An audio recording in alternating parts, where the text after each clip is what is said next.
a little bit elevated here. I think I'll better come down a little bit, should I? How's that? Good. How are you all today? All good? Yeah, you look good. Yeah, I could adopt any one of you.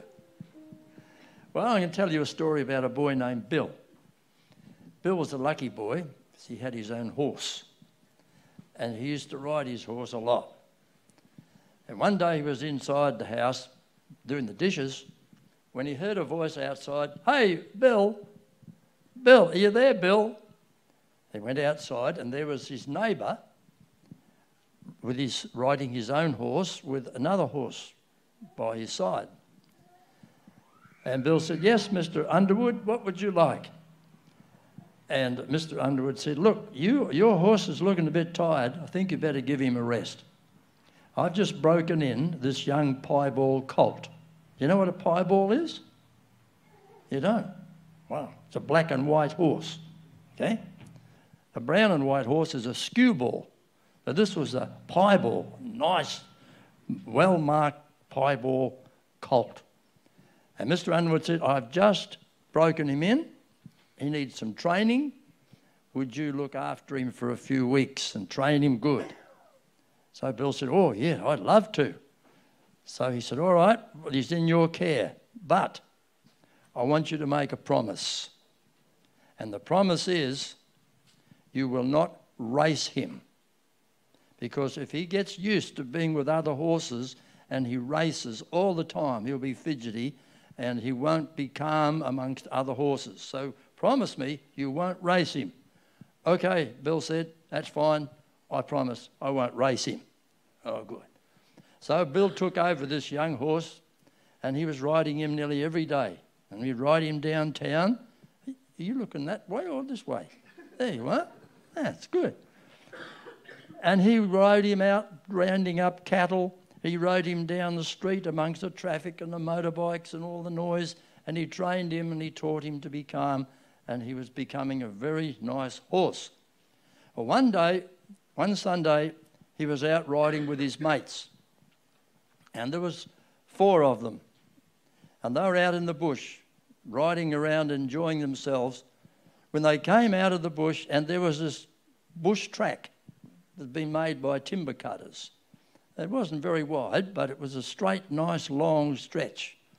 And the boys, they said, "Hey, that's a good stretch. Why don't we have a race?"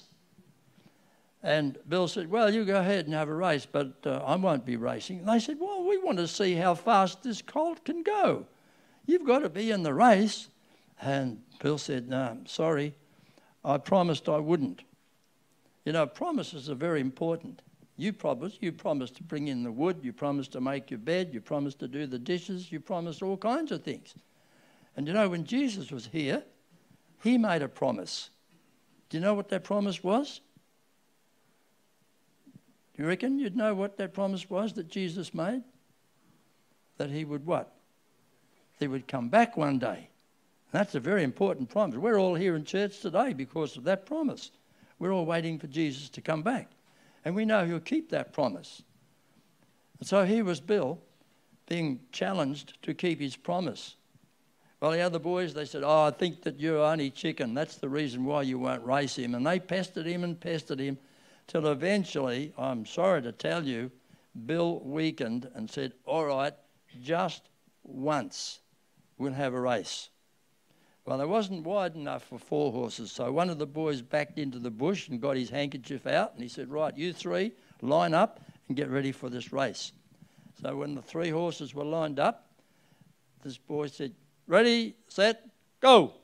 And off they went. Well, Bill's piebald colt leapt forward and got going down the straight stretch with the other 2 horses, and they were really going for it very fast. And the piebald colt put his head out and his tail back, and he was going for it. Well, they went way down this track, and the colt was out in front. And the other boys, they said, "Wow, we didn't realise he was so fast. He is really a very fast horse." And then they were coming to a place where they thought they'd better pull up because the track might end up going out into the bush somewhere. So they said, "All right, race is all over, let's pull up." So the other 2 boys pulled up. But when Bill tried to pull up the piebald colt, He wasn't interested in pulling up. He had the bit in his teeth, and he was going for it as hard as he could go. Well, Bill tried everything. He pulled and he pulled and he did everything he could to slow that horse down. Eventually, he realised the horse had bolted. So he thought, what am I going to do?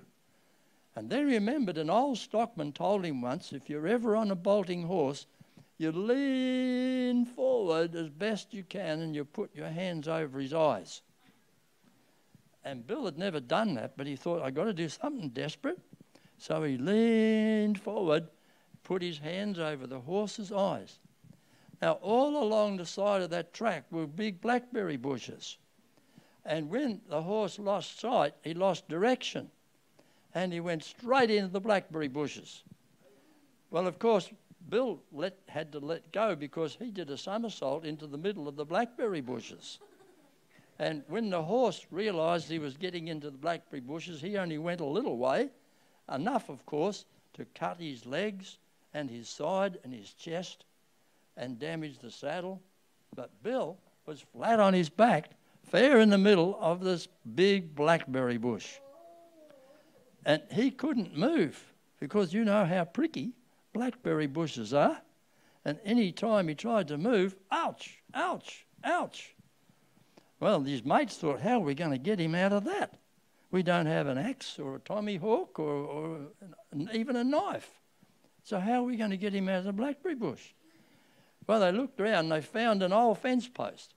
So they pulled it out and they laid it down at the edge of the blackberry bush and let it fall, crash onto the blackberry bush. It crushed the blackberry bushes.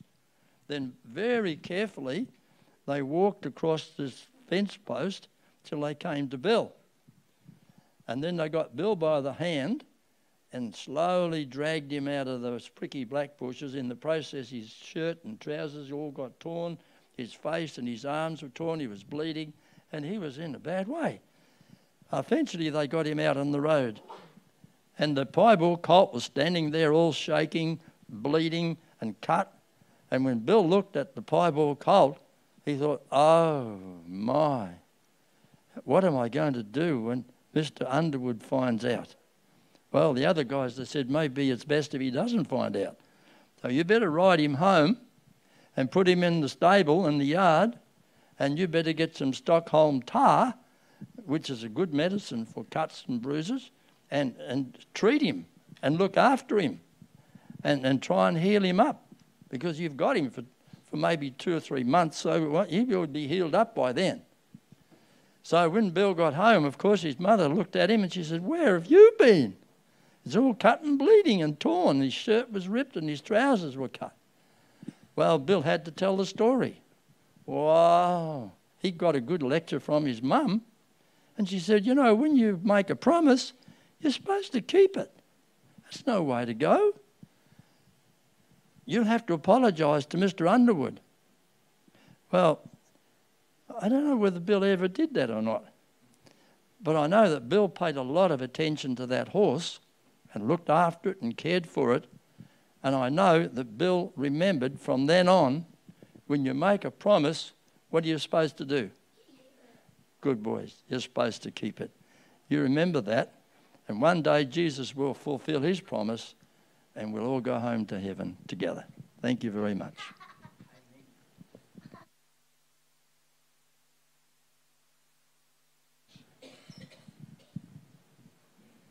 What a wonderful story.